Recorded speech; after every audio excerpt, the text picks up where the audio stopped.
La revelación comienza con Abraham. No comienza con Adán, ahí comienza la creación. Pero la revelación comienza con Abraham. ¿Y cómo comienza? Dice, Dios le dijo a Abraham. O sea, toda la historia de la salvación comienza cuando Dios le habla. ¿Cómo le habla? No pensemos en nuestros criterios humanos. Nosotros hablamos con palabras y con conceptos. Cuando se habla de que Dios le dijo, no necesariamente fue que Abraham tuvo una visión, ni que Abraham tuvo una experiencia de oír algo. Quiere decir, el poder de Dios llegó hasta Abraham y le dio una fuerza para tener un cambio en su vida. Sal de la tierra donde estás. Fíjense qué expresión más bonita. Cuando la palabra de Dios llega, te hace dejar todo lo que conocías y anda a la tierra que te voy a mostrar. Esta niña se está muriendo de frío. ¿No hay algo, por favor, para que la cubran? Aquí está la chumpa de tu papá. Entonces, sal de la tierra, sal de todo lo que tienes, sal de todo lo conocido. Fíjense, cuando la palabra de Dios llega, rompe con todo lo que uno tenía. Porque el ser humano llega a tener la certeza de que Dios le va a bendecir. Sal de la tierra y te voy a mostrar un lugar. Y voy a hacer una descendencia tuya, numerosa. Y se lo dice a alguien que ya está anciano y que en su ancianidad no es culpa mía.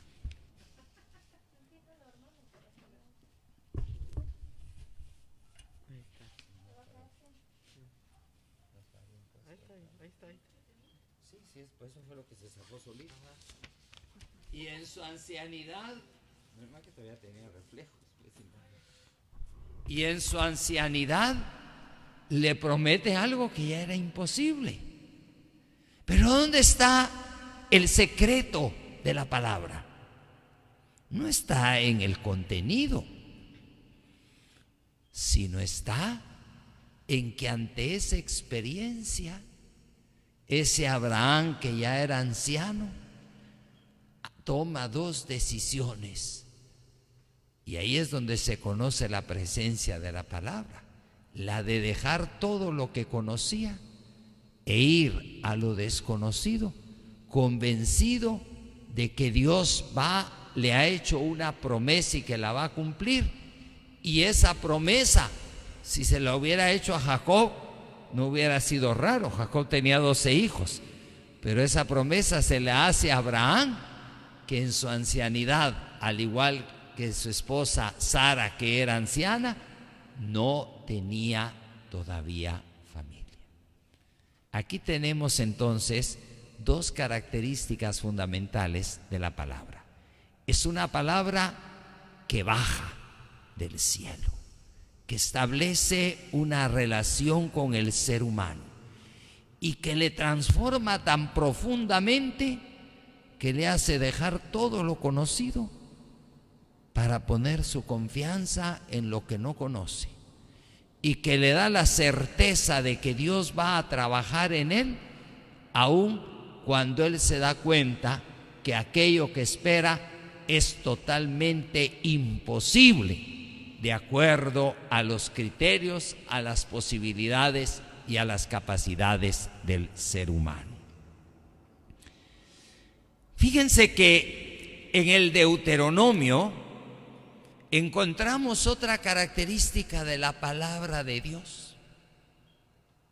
Se nos dice que la palabra de Dios es alimento, como que ahí se está preparando. Incluso se nos dice que el mismo maná del cielo que había bajado en el desierto era simplemente como un símbolo de la palabra que Dios iba a dar. Dice: Dios los alimentó con maná, comida que ni ustedes ni sus antepasados habían conocido, para hacerles saber que no solo de pan vive el hombre, sino de todo lo que sale de los labios de Dios. Aquí, por supuesto, si está comparando la palabra de Dios con la comida, quiere decir que es una palabra que sale con poder, que es una palabra capaz de llenar todo lo que el ser humano quiere, todo lo que el ser humano anhela, y es capaz de transformar el corazón y la vida del ser humano. Por eso, cuando Jesús en Juan 6 va a decir: mi carne es verdadera comida, definitivamente la base está en ese texto del Éxodo. En Isaías, la palabra de Dios se nos compara con la lluvia que cae del cielo. Oigan lo que dice: como la lluvia y la nieve bajan del cielo y no vuelven allá, sino que empapan la tierra, la fecundan y la hacen germinar, y produce la semilla para sembrar y el pan para comer, así también la palabra que sale de mis labios no vuelve a mí sin producir efecto, sino hace lo que yo quiero y cumple las órdenes que les doy. Fíjense que qué cosa más clara. La palabra de Dios no es nunca una palabra que se vuelva material, que se vuelva conceptos, que se vuelva doctrina. La palabra de Dios es algo que baja directamente de arriba, como baja la lluvia y como baja la nieve, y que no regresa sin haber cumplido las órdenes que yo le he dado. Pero la palabra baja, no se queda. La palabra es una palabra poderosa que actúa, que fecunda, que alimenta, que llena, pero que regresa a Dios. Es palabra viva. Y luego en Jeremías se nos habla de la palabra como fuego, como martillo, que es capaz de destruir todo.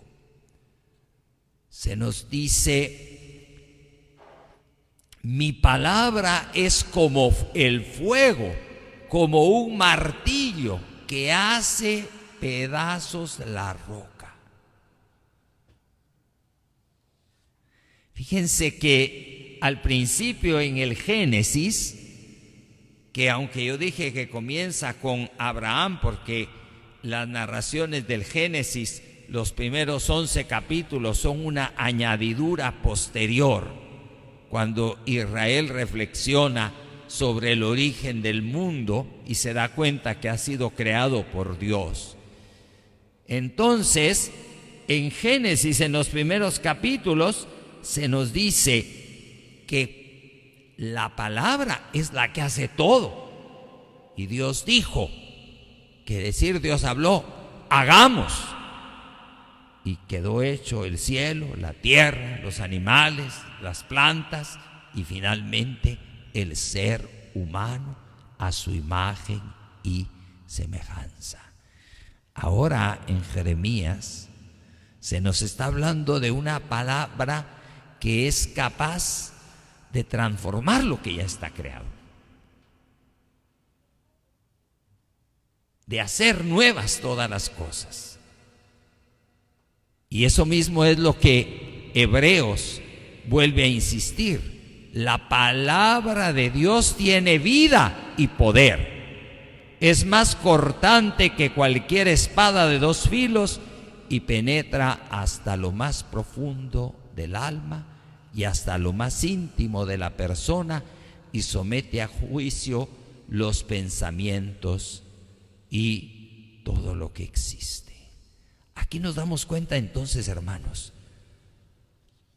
que ese concepto de palabra de Dios que nosotros normalmente hemos manejado, que cuando hacemos una lectura decimos palabra de Dios, que cuando leemos un texto decimos palabra de Dios, perdóneme, ¿qué tiene que ver eso que nosotros estamos acostumbrados a decir con lo que los textos de la Sagrada Escritura nos dicen que es la palabra de Dios?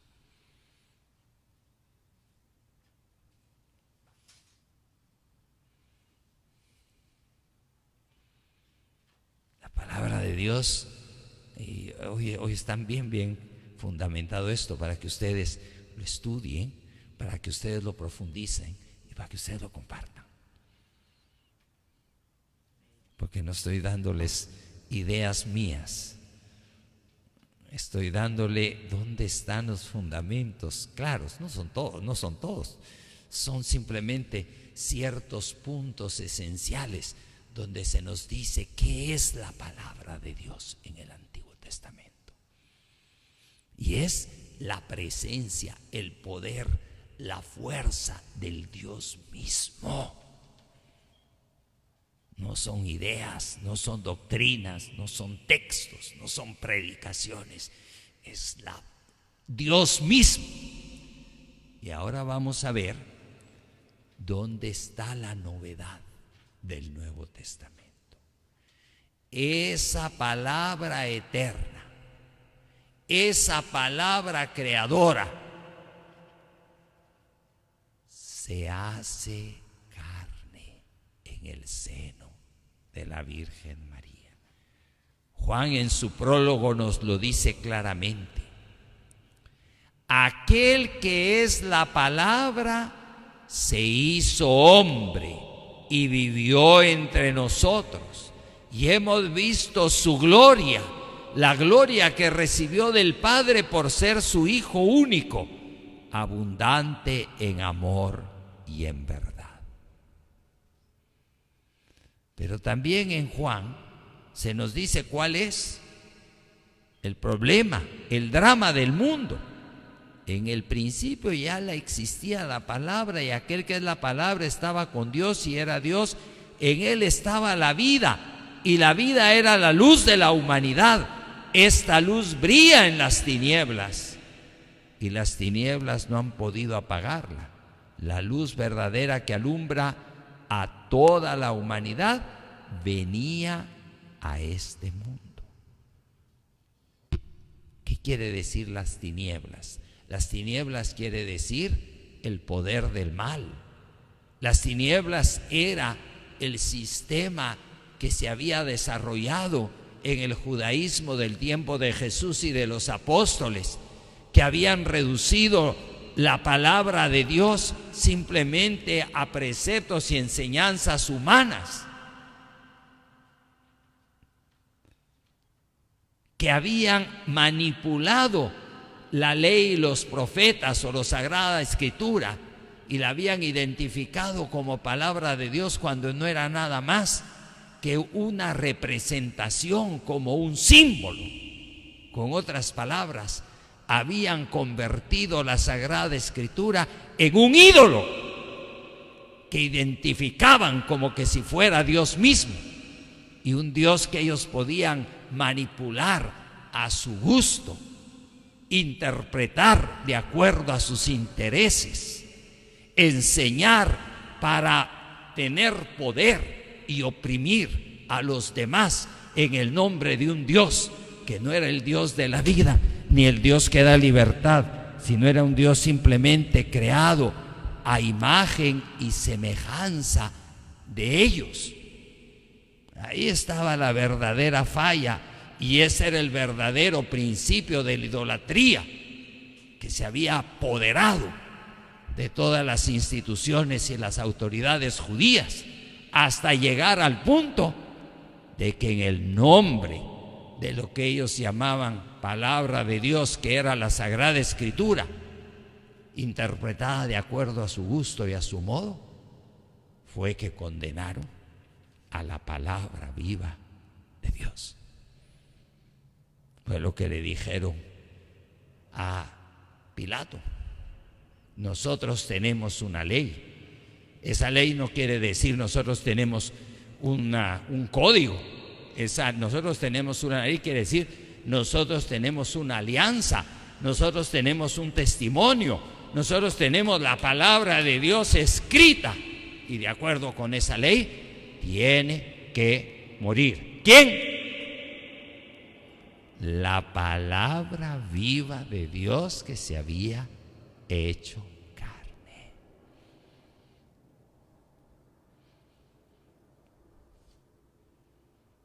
Prefirieron la imagen que se habían hecho ellos de Dios al Dios vivo, y eso se llama idolatría.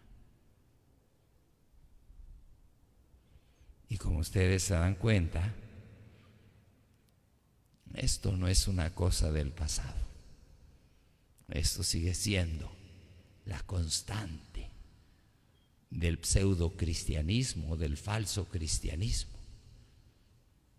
que con la Biblia bajo el brazo o arriba de la mano anda proyectando sus propios intereses, sus propios gustos, y creándose dioses a su imagen y semejanza para engañar, para manipular, para cegar, y de esa manera el poder de las tinieblas, que fue lo que Jesús dijo, vuelve a extenderse sobre el mundo.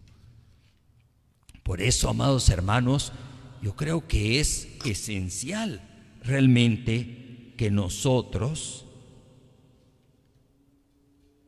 tengamos cuidado con esto.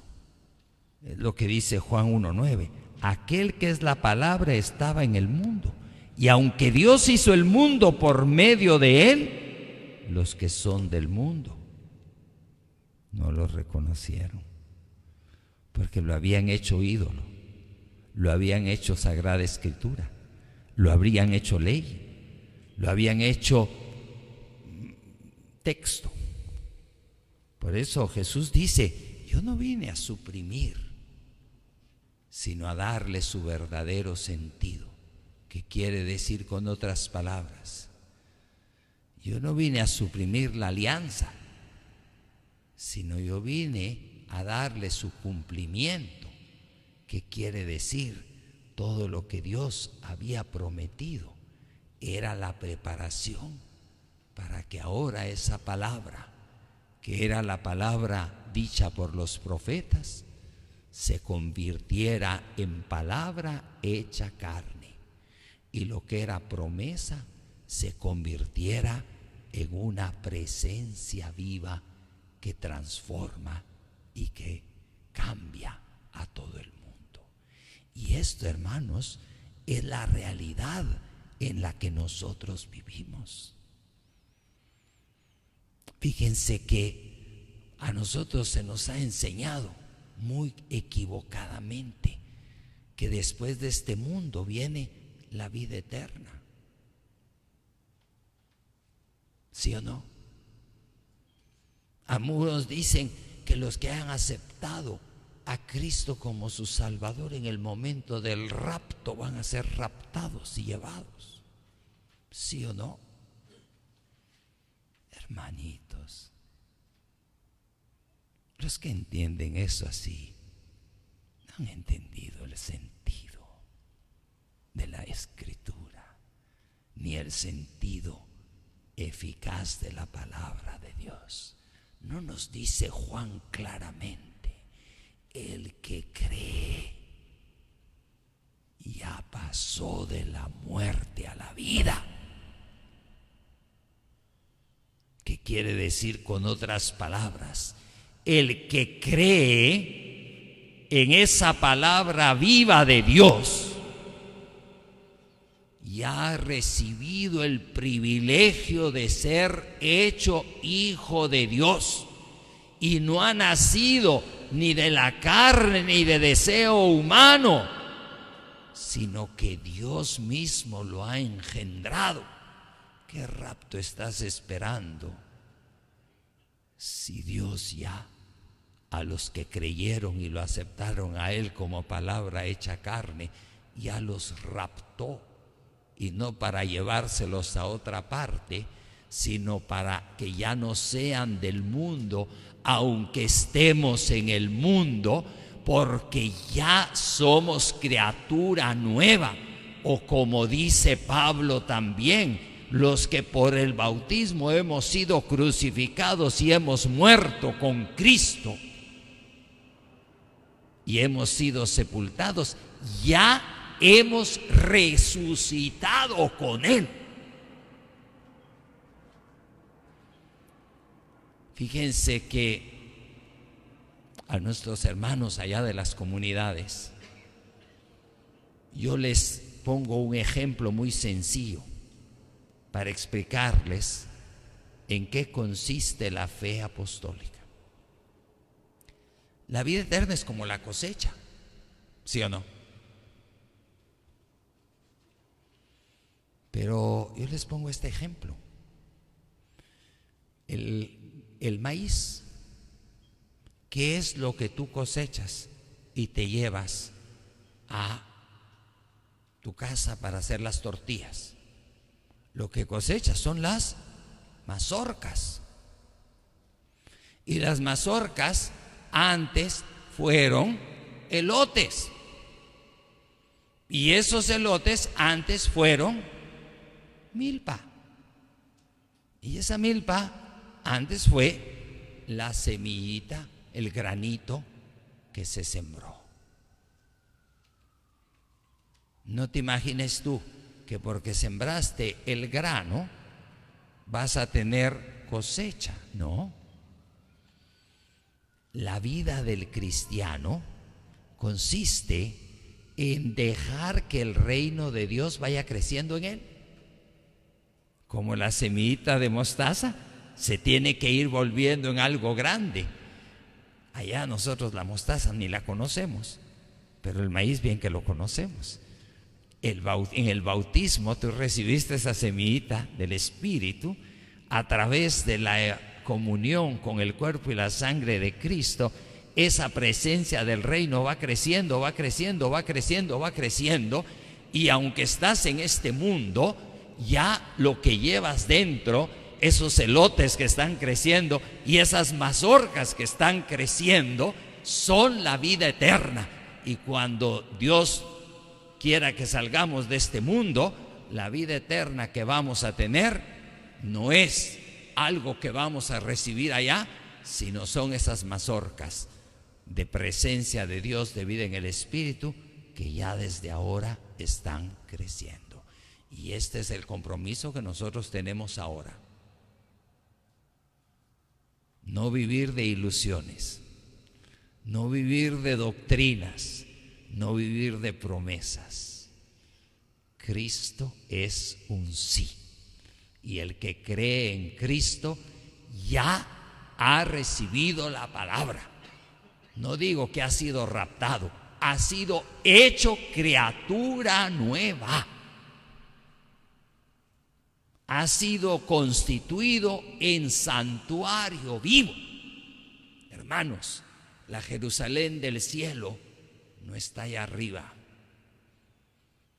El Cordero bajó hoy, aquí.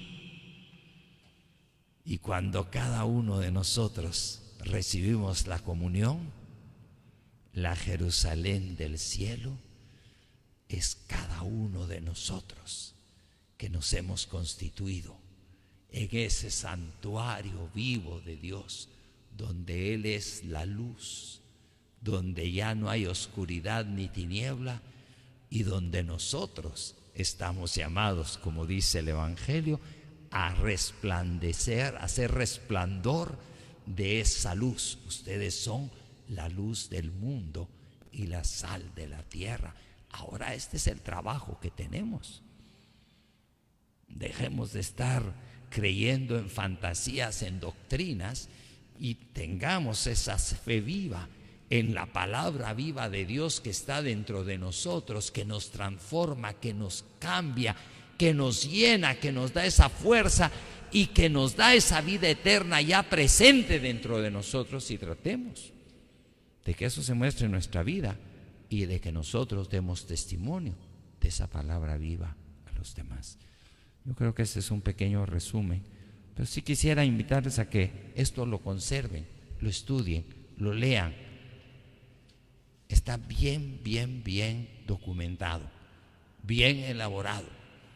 Está, hoy cuando lo estaba, yo lo escribí, ¿verdad? Por supuesto, pero cuando yo hoy lo estaba leyendo para venírselos a compartir a ustedes, yo le decía, esto no viene de aquí, ni de aquí, eso viene de allá arriba. Y por eso me atrevo a decirles, no vale lo que yo haya hecho, vale lo que Dios va a hacer en el corazón de cada uno de ustedes cuando ustedes oren y traten de captar esto, porque eso es realmente lo que le da el valor a nuestra vida.